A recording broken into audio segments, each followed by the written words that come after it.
Hi, everyone. This is Robin Riddle. I'm with the Brain Support Network, and we are co-hosting today with Stanford's Movement Disorder Clinic a very short introduction to some research, exciting new research that should be approved and taking place soon at Stanford. It includes people with progressive supranuclear palsy. So we're glad to have a couple of folks from Stanford today talking about the research. And I'll let Leila Monteser-Crosari, the movement disorder specialist at Stanford, who's the principal investigator, give a short introduction. And then we'll hear from the researcher, or one of the researchers, Jiwon Yeon. She's a PhD. Thanks. Hello, everyone. Well, thank you for joining. I work as a movement disorder specialist at the Movement Disorder Clinic at Stanford. And basically, we are looking for new innovations to know more about symptoms of Parkinson's disease, and then also new ways to monitor these symptoms and know more about the underlying causes of these symptoms, and then also if in any way we can come up with some prognostication for different aspects of Parkinson's disease. So this is a project that is in collaboration with my colleague Justin Gardner at USIME Neuroscience Department, and also June, that is like our postdoc that is lead in this project. So we will hear more from her, that she kindly accepted to give us an overview today. Thank you, June. Yeah, thank you, Leila. Hi everyone. Thanks for having me and give a chance to promote our study. So today I'm gonna talk about what we are planning to do and start the experiments that's we are planning to do, start in very soon. So before I move on to what the study is about, I'd like to introduce who I am working with for this project. So our group currently consists of 3 members, Dr. Justin Gardner, who is a vision scientist and an associate assistant professor at psychology in Stanford, and Dr. Leila Monteser-Crosari, who's a clinician for taking care of Parkinson's disease patients, and she's also affiliated in Stanford as a clinical assistant professor. And lastly, it's me. I'm Jiwon. I'm a researcher for human perception and cognition, and I'm affiliated in psychology at Stanford. So why are these 3 people gathered and what we are trying to do? So we wanted to build a new model that can capture oddities in the eyes for neurodegenerative diseases using our own skill sets. So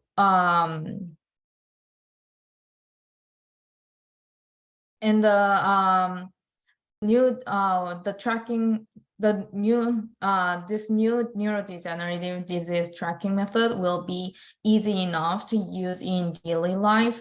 Like you can track your heart rate using smartwatches. And if we achieve our goal, we anticipate that this new method will help both patients and clinicians in keeping track of their diseases. So how are we gonna achieve our goal? We wanted to collect some eye tracking data from our patients, and because the impairment in the cortical function causes oddities in the eyes, so that's what we wanted to measure. And we wanted to collect a large data from the patients with neurodegenerative diseases, so that we can build a model that can distinguish different oddities in the eyes that associated with different diseases. So what will you do when you participate in the study? We will ask our participants to wear a eyeglasses type eye tracker and do some simple daily activities. And this picture shows the actual device that we are going to use. It's purely look like glasses, but it keeps tracks of your eye movements. And there's this scene camera that captures the video of the scene that you are seeing. So while you're using this device and do the experiments, the device will collect your eye movements as well as the scene that you are seeing and the audios. And there will be two different setups in terms of spaces where you're going to do your experiment. The first is in clinic. So you will be assigned one of these two conditions. And if you are assigned to be in clinic experiment, then you will visit the clinic, and then there will be a researcher or a clinician who will direct you what kind of activities you have to do, and you will do these activities while you are while using the eye tracker glasses. And the experiment will last for no more than 2 hours. And even though we will targeting for one visit experiment, you may be requested to visit the clinic multiple times. And there's this other condition which you can do your experiments at home. And if you are assigned to this condition, then you will visit the clinic to retrieve the eye tracker. But then you will return your home with the device and use the glasses for several hours per day for multiple days. And Jiwon, then, I'm sorry, yes. I just wanted to ask, so it's unknown whether somebody will be assigned to the in-clinic group or the at-home group, but these are two different tracks. Yeah, they are two different tracks. So Okay. Yeah, you'll be assigned to one of these. Okay. All right. Yeah. So yeah, so after the end of the data collection, you will return the eye tracker to the clinic. So your participation is very important for us to achieve our aim, which is developing a new tracking model that can capture different abnormalities in the brain. And to build this kind of method, we need a huge amount of data so that we can increase the accuracy of the method. And we anticipate that this, if we successfully develop this new method, then it will be beneficial for both patients and clinicians by and large to tracking down their progresses in their diseases. So you can reach out to us either to me through my email or text message, or to Dr. Leila. And also there's this QR code where you can submit an online form. It will ask you a couple of several questions regarding to your symptoms or your status. And we can reach back to you once you submit this form if you are eligible for the study. So I brought up some questions that you might have in your mind. So first, whether you are eligible for this, who's decide whether you're eligible for this study. So once you show your interest in the participation, then either me or my colleague will reach out to you to confirm your eligibility for the participation. Is using an eye tracker glasses safe? So eye tracker glasses are non-invasive, and it is completely safe to use, no matter what kind of disease you have. will my privacy safe? So as I briefly mentioned, this eye tracker machine tracks your eye movements as well as collect the scene video and audio.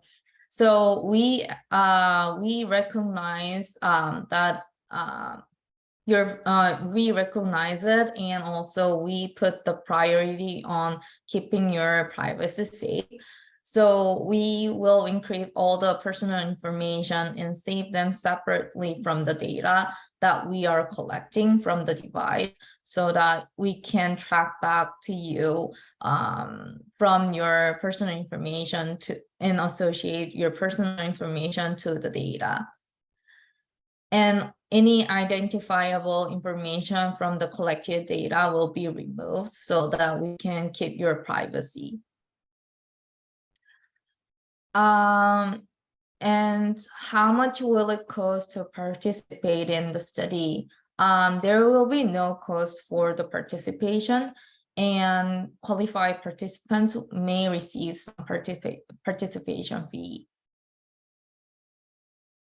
Even though you wanted to show interest for the participation, but after then you decided not to keep doing the study, that's completely fine with us. So you can stop the participation at any moment, at any time, for any reason. Once you participate in the study, the actual experiment will be in either in early or middle April. That's what we are aiming for now. So if you are interested in, please contact us and reach out to us. And if there's any questions, like, please feel free to reach out to us. Happy to answer them. Jiwon, could you go back to that one page that's about the 2 tracks, the in clinic and at home? That'd be helpful. I wondered, you said that there's the possibility of a participation fee. So I'm assuming that that the fee might be able to cover transportation costs, or is it a small stipend that would cover transportation costs? So we will cover the parking fee. We haven't specifically talked about the transportation fee, but we can consider it. Yeah. Okay. All right. Well, having the parking fee paid for is a huge relief for anybody who's ever come to Stanford Clinic and been insulted by the fact that you have to pay for parking to either see your clinician or participate in research. So it's nice to have at least that fee covered.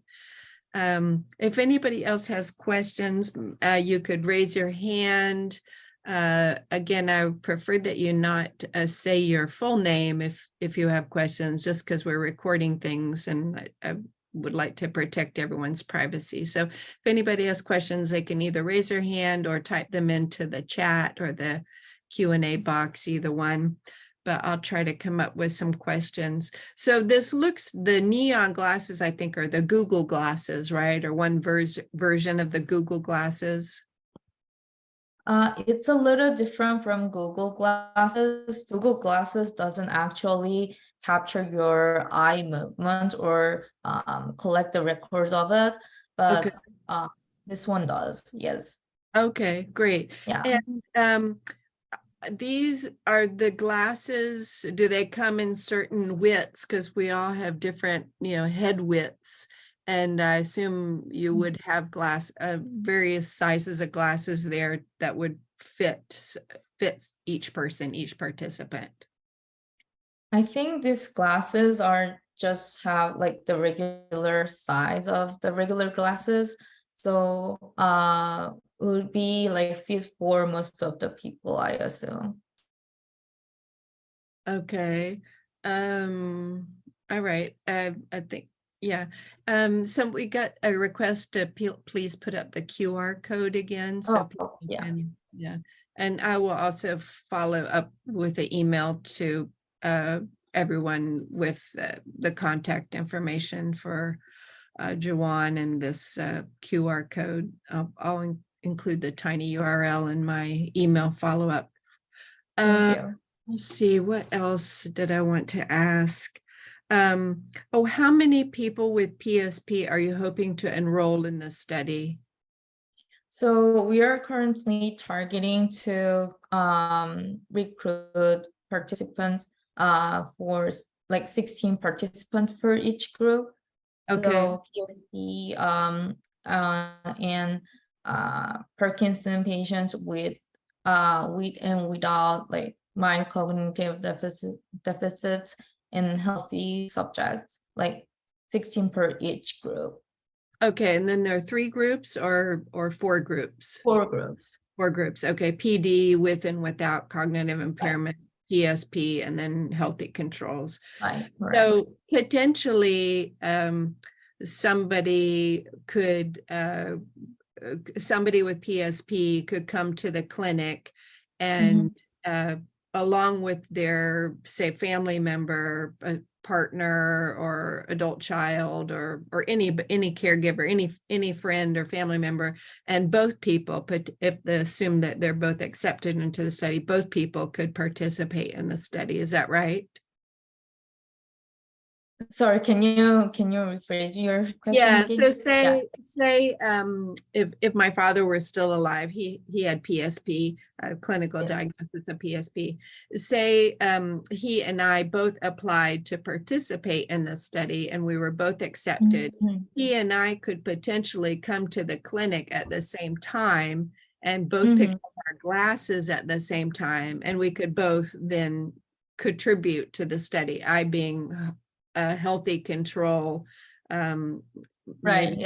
maybe not so normal anymore, but anyway, normal Right. control. So we currently have 1 device, but we are planning to buy a couple of more of them.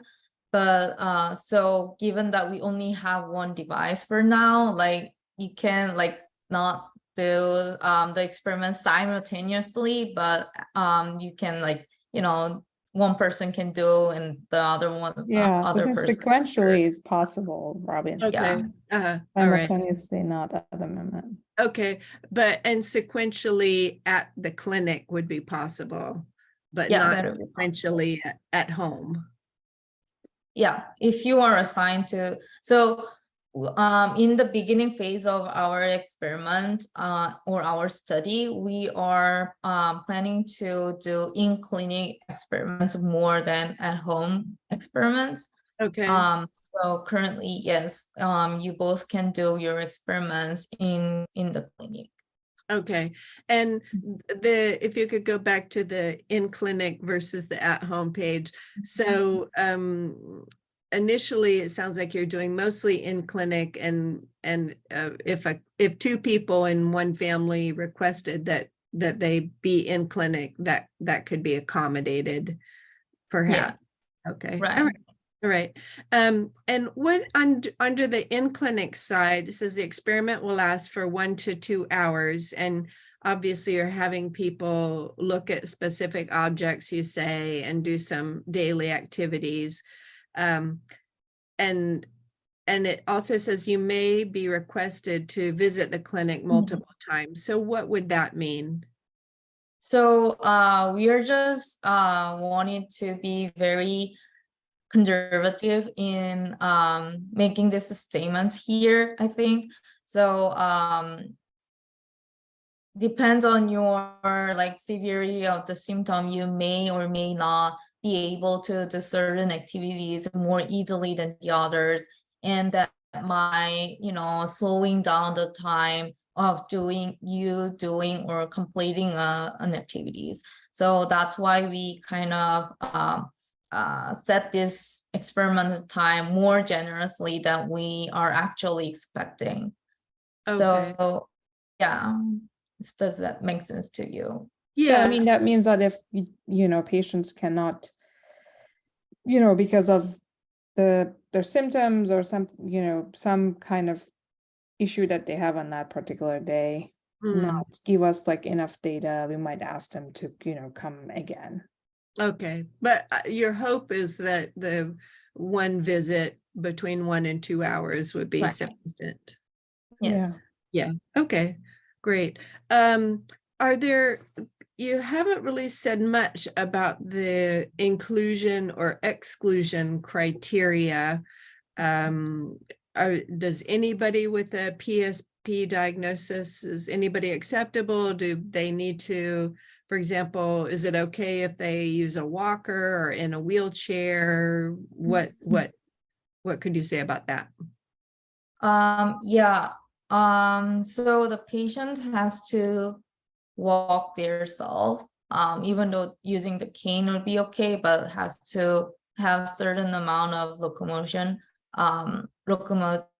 ability, and also has to be able to read and write in English.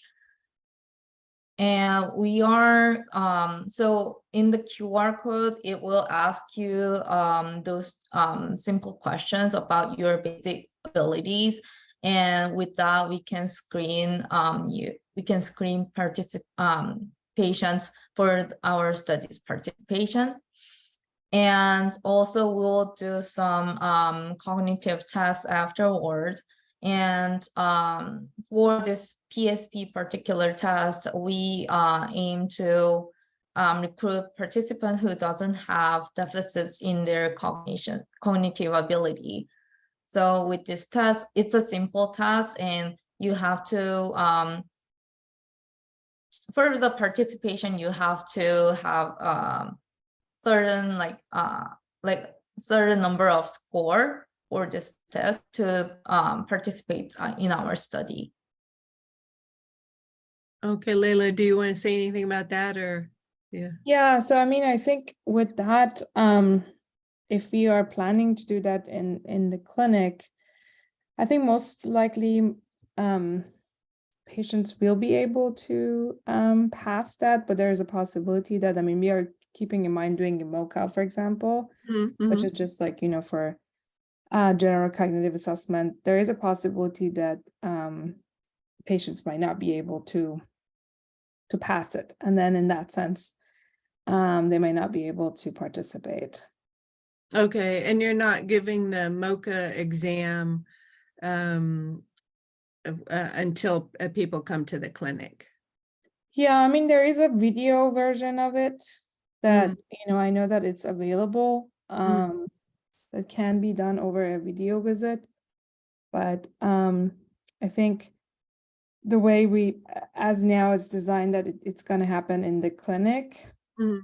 But I mean, I think we might think about that to see how, plausible it is, and is it going to be better to do it over the Zoom or something like that? Yeah, and maybe you could just say what a MOCA is for yeah, so MOCA is just, a questionnaire that assesses different cognitive function in healthy controls, or even in patients with different neurodegenerative diseases. I mean, it checks for memory, visual spatial processing, and I think attention, working memory, and different aspects, language of cognitive ability. And usually if people, score above 26, that means that, kind of crudely, we can say that the cognition is intact. If it is like, between 21, 26, then we think of mild cognitive impairment, and then usually below 16, that means that they have dementia.